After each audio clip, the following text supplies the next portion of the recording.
Hello, my dear friends. How are you doing? Hope you are having an amazing day and not having to deal with drama. Ready for new stories I have for you today? Let's go to the first one. And don't forget to listen to the end of the story, guys, to hear my insights. Enjoy the stories. And don't forget to like and subscribe. And of course, don't forget to leave a comment. This happened a few years ago, but it's still brought up every so often by family members, so I'm curious, am I the a-hole? A little backstory for context. My sister, we'll call her Eve, got married at 18 for the first time. She decided to get married after a fight with our parents and didn't invite them to her wedding. I was the only one from our family who she invited. It was a courthouse wedding and I'm the one who gave her away. That marriage lasted a couple years and they had one kid. Fast forward.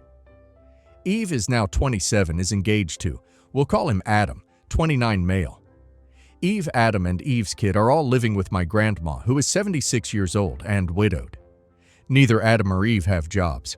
We're not a wealthy family, so honestly, other than grandma's social security and Eve's child support, I'm not sure how they are feeding themselves. They decide to have a small wedding at grandma's house, with just family. Less than 20 people. My grandma is the one doing most of the work to get things ready. Menu planning, figuring out how to fit everyone, preparing the food, cleaning the house to top bottom, etc. My grandma's neighbor and best friend has been coming over most days and helping. Grandma doesn't drive, so the neighbor takes her to the store to get what is needed for the wedding. My grandma is paying for everything with the promise that Eve will pay her back after the wedding. A few people declined the wedding invite, so my grandma invited her neighbor to come to the ceremony. Not the meal after, just the ceremony. The neighbor happily accepted. Eve wasn't excited about the neighbor coming, but didn't say no. During this time, Adam got a job. They secured an apartment that was going to be ready shortly after the wedding, and things were on track. 1 week before the wedding, Eve had a huge tantrum and canceled the wedding. She accused my grandma of taking over the wedding and not doing what Eve wanted. She was upset that the decorations and food wasn't what she wanted, even though she was there every day, but never helped with any of it. She was upset that Grandma invited someone that Eve didn't even know. Once again, Eve was there every day, and the neighbor came over almost every day to help with the wedding. Adam and Eve moved out of Grandma's house that day. By some lucky miracle, the apartment just happened to be ready early. How fortunate, insert eye roll here. My grandma was heartbroken. Not only had she done all this work and put out all this money, she was being blamed for ruining Eve's wedding. Grandma was worried that she would lose the relationship with Eve's kid after having them live with her for almost a year. I live an hour and a half away from my grandma, so I don't get to see her as often as I wish I could. But we talk almost every day. I told her that since my husband and I had taken the whole weekend off, we'd bring our child and stay the weekend with her. We'd eat the food from the wedding and enjoy the decorations and wine. The wedding was supposed to be on Saturday. She canceled it on the Sunday before. On Wednesday, 3 days after Eve canceled the wedding, I get a text from Eve saying that the wedding is back on. It's going to be in a park that's a 45-minute drive from my grandma's house. I call my grandma, and she hasn't been told that the wedding is still going to happen. I tell my grandma that I will drive her to the wedding if she wants to go. Grandma texts my sister about it. My sister texts back and says, "If I wanted you to be there, I would have sent you the text." Once again, my grandma is heartbroken. My grandma tells me to go to the wedding, that it's the right thing to do, that she's my only sister, blah, blah, blah. I don't go to the wedding. I politely decline the invite, stating that I already have plans that I won't change. I spend the weekend with my grandma, and we have a blast eating and drinking and talking shit about Eve. I don't feel like I'm the a-hole, but every so often someone in my family will bring it up. Not my grandma, because she's awesome. So, am I the a-hole? Just to add, Eve never paid my grandma for anything. She stopped talking to grandma and doesn't let her kid have a relationship with grandma anymore. None of this is out of character for Eve, and everyone just lets her do whatever, because it's easier than calling her out. Quick update to respond to some of the comments. It's been 5 years since the wedding, and family members will say offhanded things like, "You really should make things right with your sister. Your sister really wanted you at her wedding." Or, "Well, you know how Eve is." I've always been the peacekeeper of the family, and just tried not to rock the boat. I'm still that way most of the time. Eve, Adam, and their 2 kids are now living with my mom, who is also widowed. I no longer have a relationship with my sister or mom due to something different. Worse, even by my grandma's standards, they did. But that's a whole different subreddit. OP is definitely not the a-hole. OP's sister sounds like one of those people who thrives on chaos and expects everyone to enable her, no matter how unreasonable she gets. She used grandma for free labor, free food, free wedding prep, then discarded her like trash when it was no longer convenient. And now the family expects OP to make things right. For what? Choosing to spend time with OP's heartbroken grandma instead of catering to Eve's ever-changing tantrums. Good for OP for setting a boundary. And now let's hear community's opinion. Not the a-hole. Your grandma should change the locks to her house so Eve can't move back in. And she should check her credit regularly. I wouldn't put it past Eve to open cards in her name. Not the a-hole at all. I'm surprised your family allows this kind of disrespect to your grandma. She sounds like a lovely person who went out of her way to try and do something kind for her granddaughter and was punished because Eve's got more faces than the town clock. I would have added up everything your grandma paid for, including food and utilities for the time they lived with her, and presented an invoice to Eve. Then ask her why it was okay to use grandma for money and not I invite her to the wedding. Your sister is a huge a-hole. My ex-boyfriend had a 4-year-old, Val, now 24, when we met.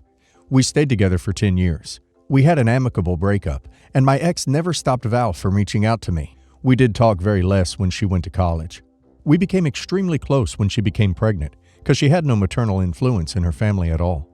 I'm now married to my husband, and he has a 15-year-old daughter, Sal, whom I also love dearly. She gave birth to a beautiful baby boy in the beginning of December. Her husband got into an accident on the 20th of December, and she called me hysterically. She lives 4 hours away, but I drove there to support. He was injured, but nothing deadly. I stayed there for a couple of days to help, and I could tell that she was very overwhelmed.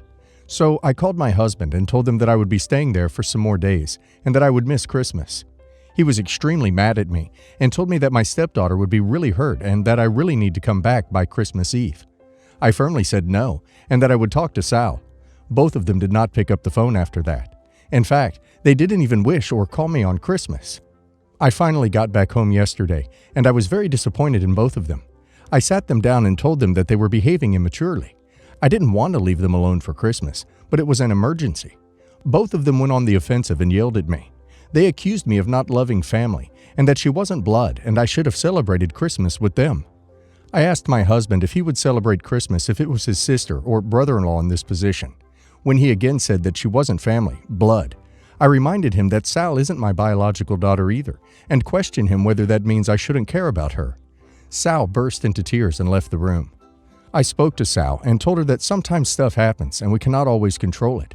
She told me that Dad said I didn't love Sal and that I am choosing Val over her. She didn't even know about the accident until I came back. He asked her not to respond to my calls or texts because he thought I would rush home. I told my husband that if Sal had been saying these things, that it would have been understandable, as she would have been just an angry, disappointed teenager. I told him that this behavior from an adult is disgusting, and I told him he needs to get his head out of his butt and apologize. When he was still insistent that he wasn't in the wrong and that I was, I stopped talking to him. I'm not planning to let this go. If this is the hill I die on, let it be. Am I the a-hole here? Edit. Neither Val or her husband's family lived nearby. Flights were impossible to get due to Christmas and New Year. Regarding the seriousness of the injury, it wasn't life-threatening, but he has broken ribs and a fracture in his leg. He wasn't released from the hospital until the 28th, and even then he was advised to take rest. Not the a-hole. Neither is Sal. She was just acting on limited inaccurate information from your husband. Who is the a-hole here? Good for you for pressing for an apology. He was in the wrong. Emergencies happened, and you were being a loving stepmom. Not the a-hole. OP, has your husband always lacked empathy for others? Seriously, his actions are awful and very self-centered. Not the a-hole, but wow, your husband is. He's not a great father either if he's manipulating his own daughter and using her against you. Good on you for maintaining your relationship with Val and being there for her. Family is not always blood. Seems like you can repair the relationship with Sal, but I'd rethink the relationship with the husband, Or therapy for him and you too at the very least. 11 years ago, my 30 female, older sister, 35 female, Rosanna, and her husband, 35 male, Lee, welcomed their first child, 11 male, my nephew, Jesus, with a full bank account and pure joy. That same year, Rosanna became a stay-at-home mom. And then, the next year, my sister gave birth to their little surprise, Angel, 10 male. That same year, Lee lost his job, and to help out, I would help look after my nephews as he scrambled to find a steady income for his family. Eventually, Lee found a new job, and I stopped offering so much assistance. While I loved my nephews, I wasn't much of a kid person, and anyways, I had a job and finances to take care of myself. 2 years later, though, Rosanna gave birth to another boy, 8 male, who they named Mateo. At that point, their bank account had started to leak a little, and it was clear that they were lightly suffering. I had attempted to help them, though. Due to my own financial issues, I couldn't offer much besides babysitting. 3 years later, they were struggling, and they lost their house. Despite not having much space in my apartment, I allowed my nephew, sister, and brother-in-law to stay there until they could find a new place to live. It had been rather difficult on their family and myself, but I routinely reminded myself that they were family and that they wouldn't be drowning in money issues for the rest of time. That was why I was shocked to hear that same year, Lee and Rosanna were going to be welcoming Ines, 5, and Rosa, 5, their fraternal twin girls. I would have been more sympathetic if Rosanna's pregnancy was accidental, but it turned out they had been actively trying to conceive. At that point, I had been at my wit's end and told Rosanna and Lee to move out, as they could no longer live with me. Needless to say, they were very offended. Though, as fate would have it, Lee received a very large promotion that year, which allowed them to somewhat comfortably move out of my apartment into a small rented home. It was there that they gave birth to their twins. Recently, though, Rosanna called me and informed me that they had been kicked out of their house because they had failed to pay off several payments. Despite this, though, she told me that her and Lee were trying to conceive, and that her and her family need to move back in with me, because they needed a place to raise their 5 children and their hopeful next. Eventually, I gave her a compromise. She could move in with me, but only if she did not try to conceive again. Their finances had been a wreck since a little before Ines and Rose's births, and it was irresponsible to bring another child into their family when they couldn't support the 5 they already had. After a little while, Rosa and Lee agreed, and they moved into my apartment. While it was clear that they were heavily struggling, I could tell that they enjoyed my hospitality.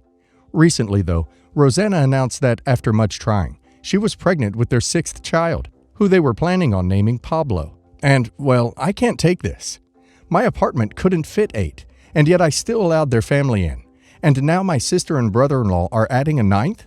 I'm planning on telling her that she can no longer stay with me, and that there is no way she's ever coming back, or along those lines. I'm worried, though, that forcing them out would make me the a-hole. So, would I be the a-hole? Wow, definitely not the a-hole. They shouldn't be having so much kids if they can't afford to keep them. Also, she broke your agreement. Why would you feel bad? You are not responsible for them or their kids, and shouldn't feel bad at all.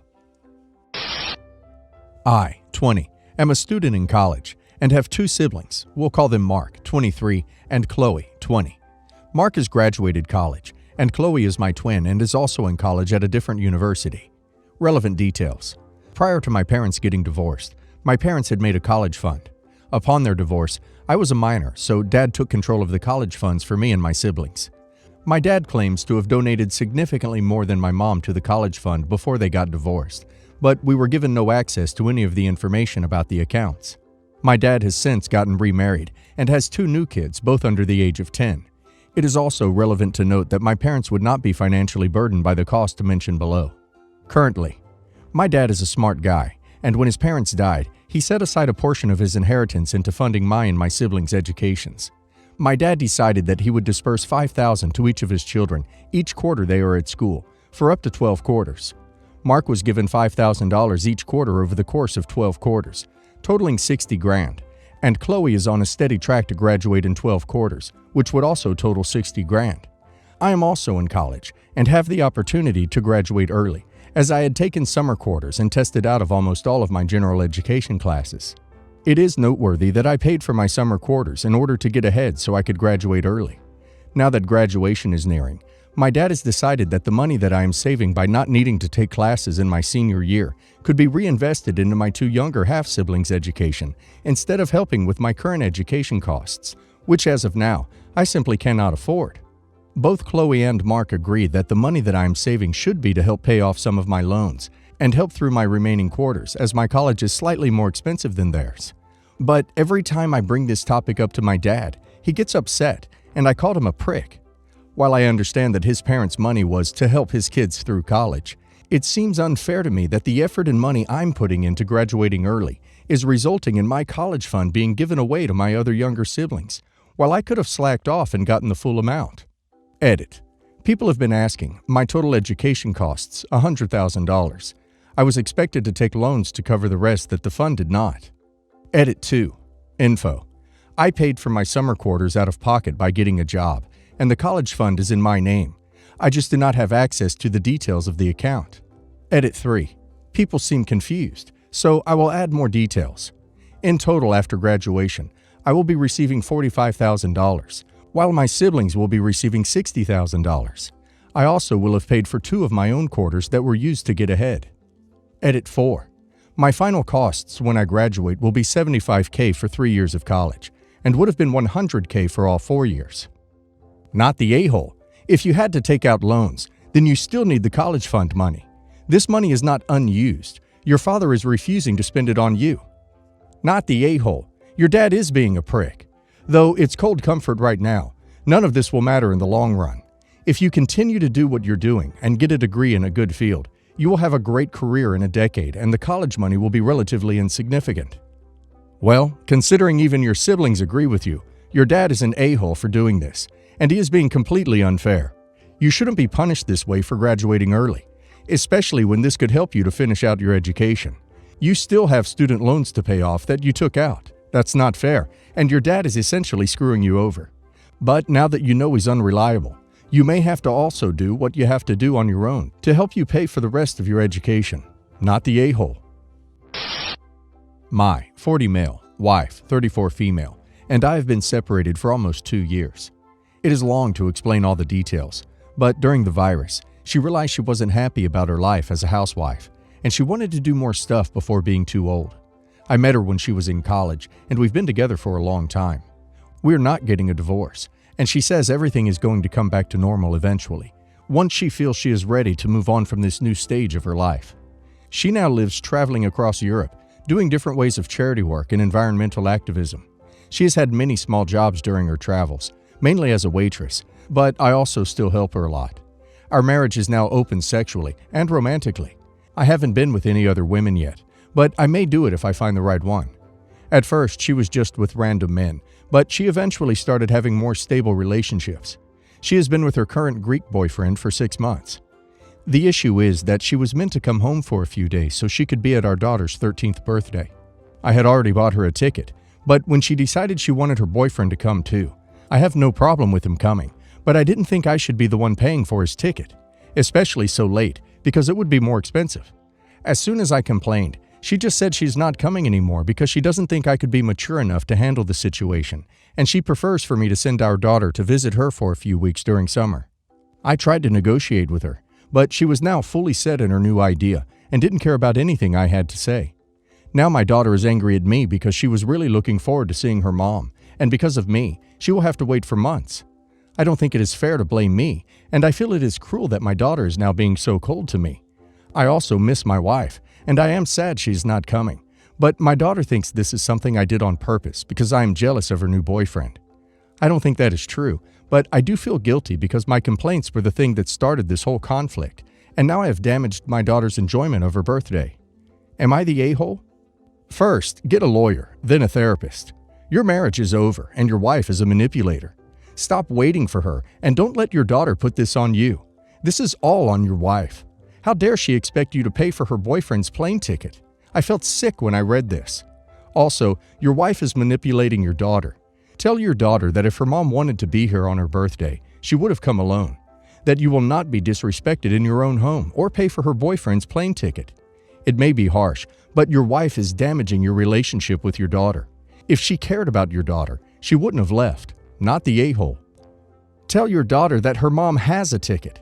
Her mom has a ticket, and if she chooses to not use it to see daughter on her birthday, then you can't make her use it.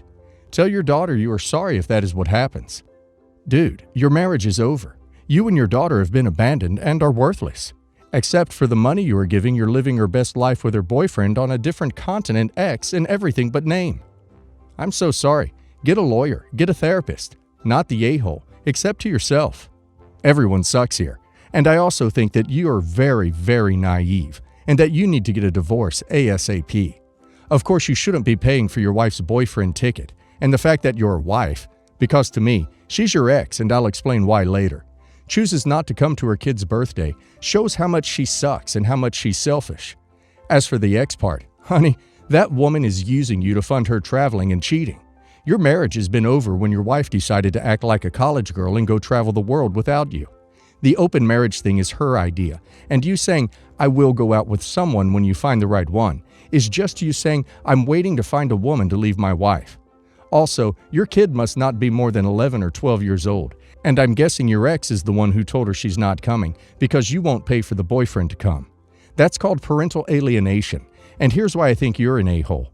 You're making your ex up to be a great mother who is just going through a phase when she just abandoned her kid to go and have S with random dudes all over the world. What a great example for your kid.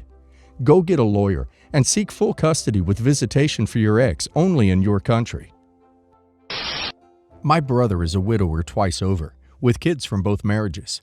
His first wife died when their children were 8 and 7, and his second wife died over a year ago, and those kids are now late teens to early 20s. My brother remarried within a year the first time. His kids had a hard time with that, and he told them that remarrying was a sign that he loved their mom so much that he wanted to have that again, and that she taught him how.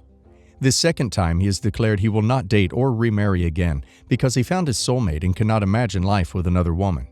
As you can imagine, his older kids were not happy to hear that. They called him out on what he was saying, and he told them they needed to understand. They told him they knew he was a liar and that his whole thing about loving their mom so much was BS.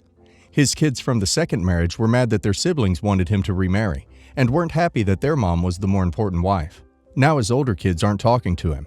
The younger kids won't talk to the older ones, and he's acting like he has no idea how his words could be causing this. He confided in me, his younger sister, and I reminded him of a time years ago when our dad talked about our brother, the firstborn in our family, as the kid he enjoyed the most. My brother never got over it and said nothing Dad could say or explain would change that. Dad died and the two had not reconciled.